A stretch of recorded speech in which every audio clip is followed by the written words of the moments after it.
Hebu chika hii pesa. Chika hii pesa uende kwa duka ukaniletee steel wire ya 20 bob. Na uharakishe. Chika. Sawa.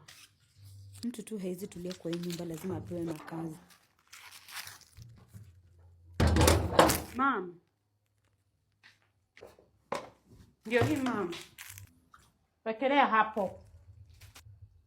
Haya, hajaniitisha change. Nimwambie nisimwambie? Na uache kunisimamia hapo kama askari. Unaninyonya damu.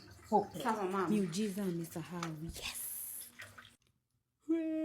Iko njaa. Iko pilika tibob mama alisahau.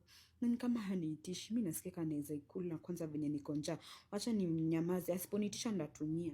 1 week na mama baada hajaniitisha ile change yake. Ni kama alisahau kabisa. Acha niende ninunue chipo nikule juu hata wainiitisha saa hii shamtoka kwa. Asante Mungu. Aki, I really hope kila siku mama kuwa nasahau. Ebu nijipanguze mdomo ndio nisionekane nimetoka kukula kitu, asiniulize nimetoa wapi pesa ya kukula.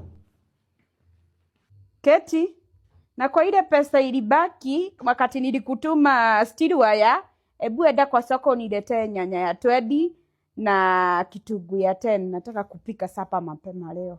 Ati pesa gani? Ile sheji ya 30 ilibaki ile siku nilikutuma steel wire. Na uharakishe ulete kwenye nimekutuma haraka. Sitaki baba yako atoke kasi afike apate chakula ijaifa. Unanisikia? Aki mom, kusema tu ukweli, aki mimi sina hiyo pesa. Ulipeleka wapi pesa? Mimi niliona uniitishi mama, then mimi nikatumia hiyo pesa. Ukatumia pesa zangu? Uko na akili mzuri wewe? Aki mami, nilidhani hauhitaji hiyo pesa. Sihitaji mimi, wewe ndio unahitaji. Wewe hata unajua kutafuta pesa wewe? Unajua? Ama kasi yako ni kuharibu tu pesa wewe? Lakini mom, si wewe ndio ukuniitisha hiyo change. Lazima uitishwe ndio urudishe change. Nataka utoke kabla nikugoge wewe, uende ukurudi hapa na nyanya na kitunguu haraka sana. Sasa mom, nitatoa wapi? Sinjui, hebu toka haraka sana. Hopeless.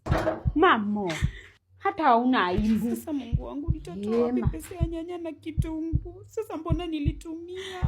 Sasa nitaanzia wapi?